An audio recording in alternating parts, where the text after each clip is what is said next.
Kita lanjutkan topik selanjutnya di mata kuliah Biostatistik Deskriptif, yaitu tentang pengumpulan data. Nah, kita lihat lagi ya tahap-tahap di dalam kerja statistik, mulai dari pengumpulan data, setelah itu data diolah di pengolahan data, setelah itu data dianalisis dan diinterpretasi, dan yang terakhir adalah penyajian data.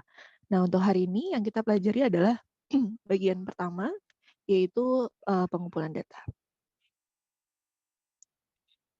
Ada beberapa prinsip yang harus diperhatikan di dalam pengumpulan data. Yang pertama, kelengkapan data. Data harus dihimpun selengkap-lengkapnya sesuai kebutuhan variabel yang diteliti. Jadi bukan data yang sebanyak-banyaknya. Kemudian yang kedua adalah ketepatan data. Data yang dihimpun harusnya merupakan data yang tepat, baik jenisnya, waktunya, kegunaan atau relevansinya, serta alat dan instrumen yang digunakan. Jadi sebelum kita melakukan pengukuran, kita harus tahu dulu variabel apa yang ingin kita teliti, dan data yang kita kumpulkan harus relevan dengan variabel tersebut.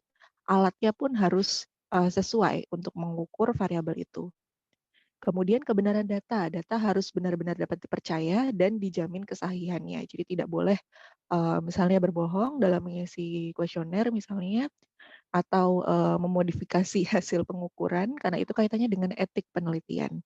Kalau data harus benar-benar sesuai apa dengan yang diamati atau diobservasi, tidak boleh diubah, karena kaitannya dengan etika penelitian. Oke, kita mulai dari teknik pengumpulan data. Ada beberapa jenis teknik pengumpulan data, mulai dari angket, observasi, wawancara, FGD atau focus group discussion, dan yang terakhir adalah studi dokumentasi. Pertama, kita lihat dulu angket. Angket adalah daftar pertanyaan yang digunakan untuk memperoleh keterangan dari sejumlah responden. Oh ya, responden ini adalah istilah untuk menyebut sumber yang datanya diambil melalui angket berupa orang gitu ya, yang kita kasih angket kemudian mereka mengisi. Dapat disebut sebagai wawancara tertulis karena isi kuesioner merupakan satu rangkaian pertanyaan tertulis dan ditujukan kepada responden dan diisi sendiri. Jadi kalau angket itu diisi sendiri oleh respondennya. Kelebihan angket, pertama, tidak memerlukan kehadiran seorang peneliti. Kita bisa memberdayakan enumerator. Enumerator itu orang yang membantu peneliti mengambil data atau mengumpulkan data ya. Jadi nggak harus peneliti hadir di situ. Dapat dibagikan secara serentak kepada responden, bisa juga dilakukan by online karena angket ini kan respondennya mengisi sendiri. Dan dapat dijawab oleh responden menyesuaikan waktu menurut kecepatan masing-masing responden dan menurut waktu senggang dari responden. Jadi angket ini sifatnya sangat fleksibel. Dapat dibuat anonim atau tanpa nama, sehingga responden bisa bebas, jujur, dan tidak malu-malu dalam menjawab. Dapat dibuat terstandar, sehingga bagi semua responden dapat diberi pertanyaan yang benar-benar sama. Tidak memerlukan banyak waktu untuk mengisinya, karena responden bisa menyesuaikan. Jika dia punya waktu senggang, dia akan mengisi gitu ya. Dan lebih mudah dalam mengolah data, karena isinya berupa pertanyaan, nanti dalam pengolahan hasil jawaban dari responden itu tinggal dipindahkan untuk diolah di software. Dan dapat menjangkau responden dalam jumlah yang besar, karena dapat dibagikan serentak, kemudian responden yang mengisi sendiri, jadi bisa mengambil responden dalam jumlah yang besar. Nah, kekurangan dari angket yang pertama, responden itu sering tidak teliti dalam menjawab, karena tadi penelitinya bisa jadi nggak hadir di situ untuk memandu gitu ya, jadi responden mengisi sendiri. Seringkali sukar diberi validitas. Jadi kalau kita menggunakan angket atau kuesioner, itu harus diuji validitas dulu sebelum kita gunakan di lapangan. Kadang angket ini sulit diuji validasi. Kalau dia nggak valid, maka kita harus mengubah pertanyaan gitu ya. Terus abis itu diuji lagi sampai angketnya valid. Nah, walaupun dia dibuat anonim, kadang responden itu dengan sengaja memberikan jawaban yang tidak betul atau tidak jujur. Karena mungkin ada beberapa pertanyaan yang, dikiranya, sensitif atau mungkin, eee, misalnya kita mengambil data di siswa gitu ya, ada mungkin responden yang merasa, eee, angket itu adalah soal ujian. Jadi kadang yang diberikan jawaban di situ bukan yang sesuai dengan keadaan yang sebenarnya, tetapi, dia menganggap ada jawaban salah. Jadi dia takut salah, akhirnya dia jawab yang benar, misalnya seperti itu. Pilihan jawaban mungkin tidak mencakup apa yang terkandung di dalam hati responden, karena tadi orientasinya bisa jadi dia mengira itu adalah ujian. Jadi bisa benar, bisa salah, dan akhirnya dia mengisi tidak sesuai dengan apa, kondisi yang dia alami. Jawaban responden sudah diarahkan oleh peneliti sehingga kurang ada kebebasan secara leluasa dari responden. Jadi kadang seringnya angket itu pertanyaannya banyaknya pertanyaan tertutup. Jadi responden hanya bisa mengisi jawaban sesuai dengan apa yang tertera di situ. Jawaban dari responden kadang sifatnya seadanya, bisa jadi tidak dalam keadaan yang sesungguhnya karena dalam pilihan jawaban ada yang paling baik dan pilihan itu cenderung dipilih oleh responden padahal kenyataannya tidak seperti itu. Jadi itu tadi ya, responden punya orientasi, ini jawaban benar, ini jawaban salah, jadi kalau saya jawab salah nanti saya nilainya jelek gitu. Syarat penyusunan angket yang pertama, buatlah pertanyaan yang mudah dipahami, memakai bahasa yang sederhana, memakai kalimat yang sesingkat mungkin, tidak menimbulkan tafsiran yang berbeda-beda, dan berkenaan dengan topik yang diteliti. Menyusun angket yang dapat dikerjakan sesingkat-singkatnya sehingga tidak memakan waktu yang lama. Dalam daftar pertanyaan, hindari kata-kata yang menyinggung perasaan responden, hindari pertanyaan yang menyangkut eee privasi atau, hal-hal yang sifatnya pribadi. Yang kedua adalah wawancara. Wawancara ini adalah bentuk komunikasi verbal atau komunikasi lisan, semacam percakapan yang bertujuan memperoleh informasi. Pertanyaan yang dan jawaban yang diberikan sifatnya verbal, kalau angket tadi tertulis, kalau wawancara ini verbal. Dilakukan dalam keadaan tatap muka, atau jika terpaksa misalnya dalam keadaan pandemi bisa dapat dilakukan melalui telepon juga. Pewawancara harus dapat menciptakan suasana akrab, sehingga informan yang memberikan keterangan dapat memberikan informasi dengan penuh kerelaan dan kepercayaan. Jadi di dalam wawancara ini penting sekali skill komunikasi dari pewawancara. Wawancara dengan sifatnya terbuka, kalau terbuka, informan atau kalau di bahasa angket tadi responden, kalau di wawancara ini informan. Informan bisa mengutarakan jawaban apapun tanpa batasan yang, diberikan atau tanpa ada opsi yang diberikan oleh pewawancara. Tertutup, nah ini pewawancara sudah memiliki opsi jawaban, tinggal ditanyakan kepada informan, kira-kira pilihan mana yang, paling sesuai dengan dirinya. Terstruktur, artinya sebelum kita melakukan wawancara, kita tulis dulu poin-poin yang akan ditanyakan, dan tidak terstruktur. Artinya pewawancara tidak memiliki daftar pertanyaan untuk ditanyakan, pertanyaan akan mengalir saja selama proses, wawancara. Nah, keuntungan dari wawancara, pertama dapat memperoleh keterangan yang sedalam-dalamnya tentang suatu masalah. Tentu berbeda ya dari angket tadi, kalau di wawancara kita bisa, menggali dengan lebih dalam. Peneliti dapat dengan cepat memperoleh informasi yang diinginkan karena, menyesuaikan waktu peneliti dan juga waktu si respondennya, informannya, sorry. Peneliti dapat memastikan bahwa informan memberi jawaban yang sesuai dengan apa yang ditanyakan. Ketika terjadi salah tafsir atau salah paham terkait dengan pertanyaan tersebut, bisa langsung dikoreksi saat itu juga.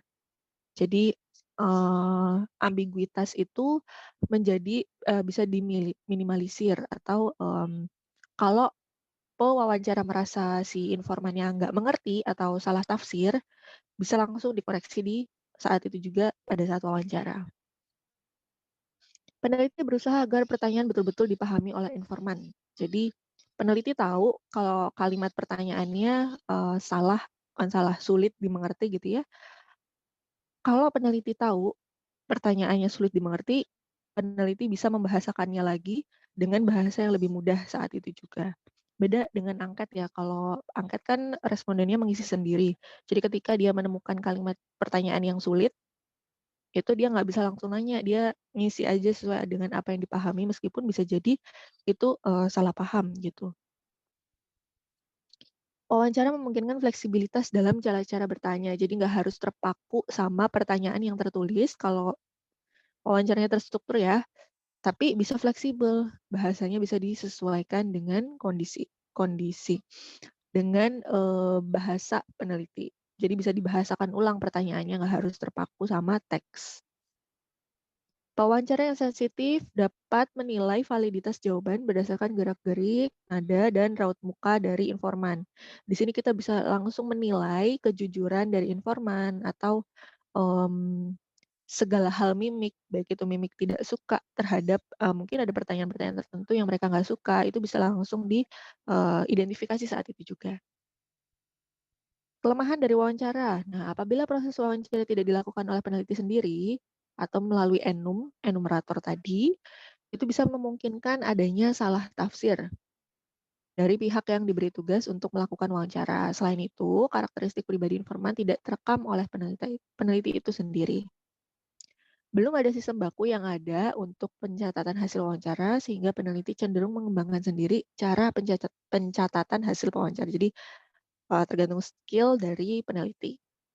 Memakan banyak waktu, tenaga, biaya, dan pikiran tentu saja karena peneliti harus mewawancara informan satu persatu. Menemui informan tidak mudah sehingga peneliti harus menyesuaikan dengan waktu informan. Apalagi waktu yang dibutuhkan lumayan lama ya untuk wawancara.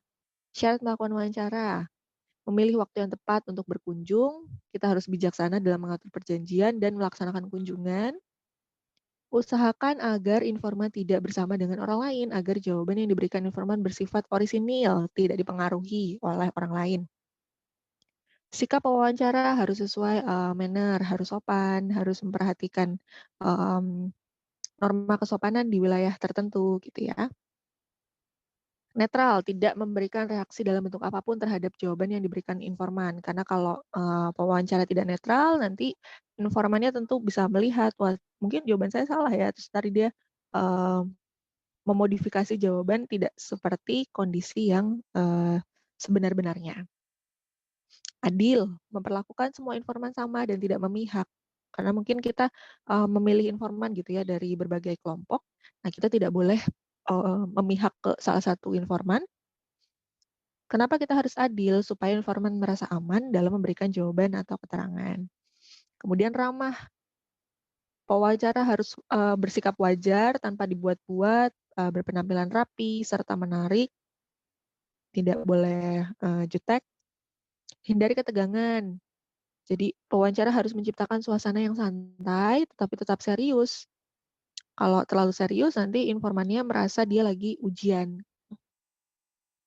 Kemudian observasi. Kalau observasi ini, peneliti melakukan proses pengamatan dengan menggunakan panca indera dan mencatat setiap detail keadaan yang diamati. Jadi bukan dari pertanyaan, tapi pewawancara peneliti mengamati atau melakukan observasi.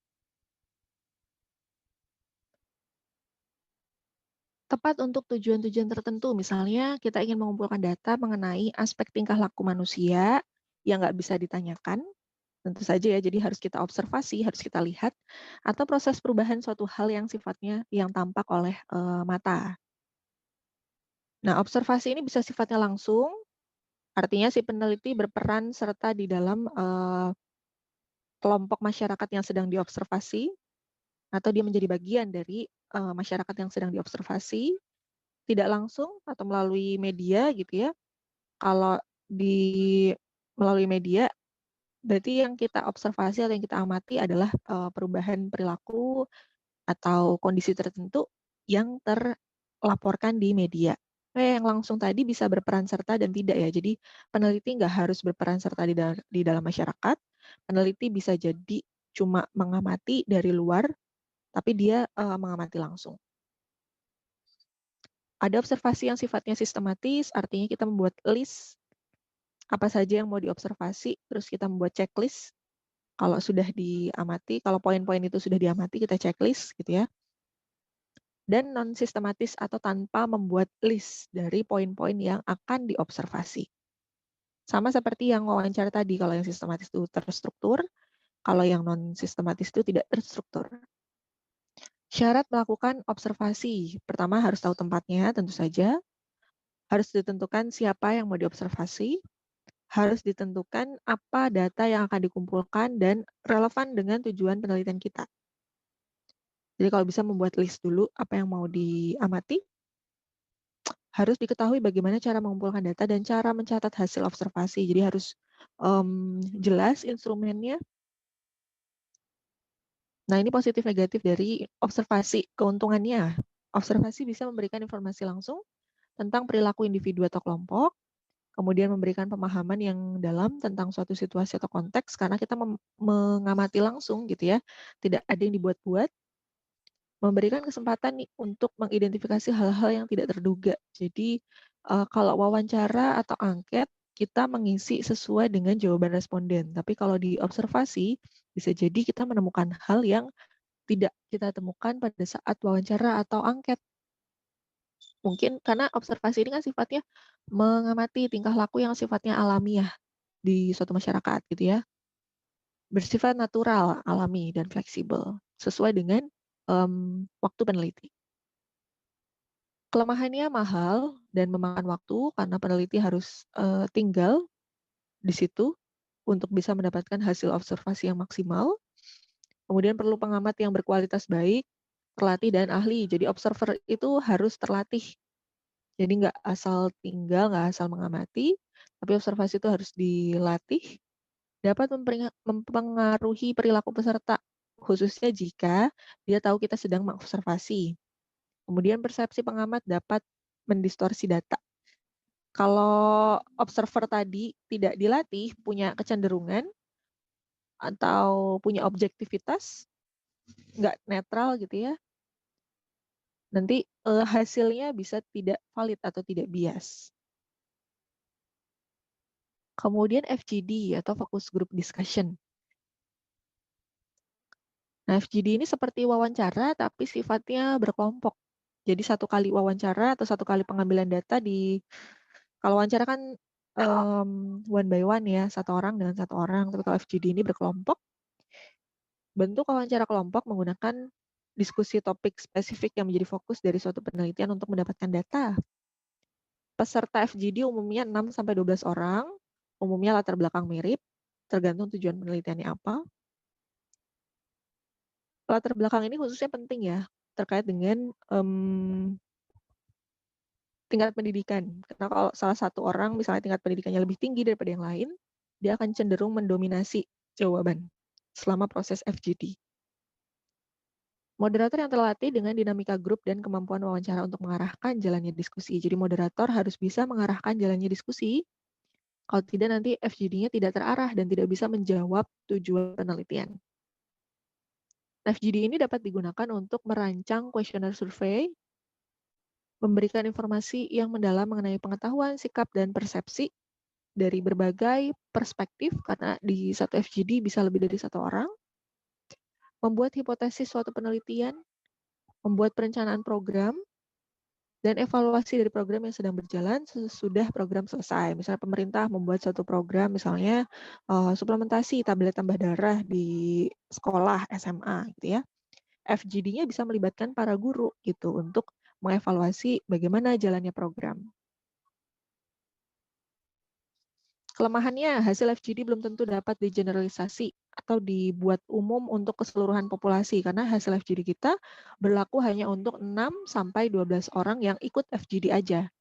Belum tentu bisa digeneralisasi, kecuali mungkin metode samplingnya atau metode pengambilan sampelnya cukup baik, sehingga bisa digunakan untuk digeneralisir untuk satu populasi. Responden dapat cenderung menjawab dengan jawaban yang dapat diterima dan menyetujui jawaban temannya. Tadi ya, apalagi kalau misalnya salah satu respondennya itu memiliki tingkat pendidikan yang lebih tinggi dibandingkan teman-temannya. Nah, orang itu akan cenderung lebih mendominasi jawabannya. Jadi yang lain ngikut aja, padahal mungkin yang lain punya pendapat yang berbeda harusnya. Kelebihannya, memperoleh banyak data dalam waktu singkat, karena sekali wawancara bisa 6-12 orang yang terlibat. Isunya sederhana, sehingga dapat dilakukan oleh orang yang kurang terlatih, karena yang penting dia relevan dengan tujuan penelitian kita, jadi dia bisa siapapun gitu ya, baik itu enumerator maupun peneliti bisa berperan sebagai moderator, yang penting dia bisa memimpin jalannya diskusi, menggali opini dan sikap dari responden, dapat diterima dengan baik karena rame-rame gitu ya, barengan, dia nggak sendiri, dan peneliti dapat berinteraksi langsung dengan informannya, dengan respondennya. Kemudian yang terakhir adalah studi dokumentasi. Asal katanya dari dokumen yang artinya barang tertulis, jadi studi dokumentasi itu peneliti menyelidiki benda-benda tertulis seperti buku, majalah, dokumen, peraturan perundang-undangan, notulensi rapat, catatan harian, dan sebagainya. Metode dokumentasi dapat dilakukan dengan menggunakan pedoman dokumentasi yang memuat garis besar atau kategori yang akan dicari datanya atau terstruktur, menggunakan checklist atau membuat list apa saja variabel yang akan dikumpulkan datanya. Dan perlu diketahui bahwa dokumen itu nggak hanya yang sifatnya tertulis aja, tetapi juga bisa benda-benda peninggalan jika diteliti terkait dengan hal tersebut. Studi dokumentasi ini seperti detektif ya, mencari barang bukti. Oke, tadi metode pengumpulan data. Sekarang kita masuk ke instrumen dalam pengumpulan data atau alat yang dibutuhkan. Pertama, angket. Kalau angket yang dibutuhkan ada kuesioner, checklist, skala, dan juga tes. Wawancara, di wawancara kita butuh pedoman wawancara, kita butuh kuesioner, checklist juga, skalanya apa, pertanyaannya, dan juga tes. Pengamatan atau observasi, kita butuh pedoman pengamatan, membutuhkan checklist juga. FGD, kita butuh pedoman. Intinya empat-empatnya kita butuh instrumen ya dalam 4 metode ini. Dan yang terakhir juga pedoman. Umumnya yang dibutuhkan di semua metode adalah pedoman. Kemudian kalau di angket, kita butuh kuesioner, checklist, skala, dan tes. Nah, bagaimana pedoman pembuatan kuesioner? Pertama, kita harus menentukan variabel yang dibutuhkan atau variabel yang sedang diteliti. Kemudian pertanyaan ditulis dengan kalimat yang sederhana, singkat, dan jelas. Pertanyaan jangan memiliki arti ganda, jadi menggunakan bahasa Indonesia yang baku, yang bisa dimengerti oleh responden.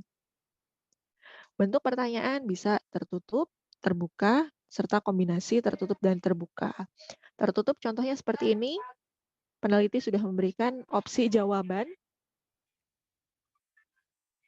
untuk respondennya, jadi dia bisa memilih di antara opsi ini, di antara pilihan ini. Kemudian terbuka bentuknya pertanyaan yang bisa diisi. Dan yang terakhir, kombinasi tertutup dan terbuka, di dalamnya ada opsi dan juga ada opsi lainnya. Jadi selain dia bisa memilih opsi yang disediakan, dia juga bisa memilih lainnya. Nah, ini juga poin 1.1 sampai 1.5 ini tertutup, 1.6 dan 1.7 ini terbuka. 1.3 ini kombinasi antara tertutup dan terbuka. Kemudian daftar checklist dapat dikategorikan sebagai angket tertutup. Variasi jawaban responden akan seragam. Contohnya misalnya seperti ini. Ini untuk observasi ya khususnya. Skala, ini skala Likert. Skala adalah suatu ukuran subjektif yang dibuat berjenjang atau bertingkat. Bentuknya seperti daftar cocok, tetapi yang disediakan merupakan sesuatu yang berjenjang. Banyak digunakan untuk mengukur aspek-aspek kepribadian, aspek-aspek sikap, dan perilaku. Contohnya, contoh skala ada skala Likert yang terdiri atas 5 tingkatan, selalu, kadang-kadang, tidak pernah, atau baik, cukup, jelek, besar, sedang, dan kecil.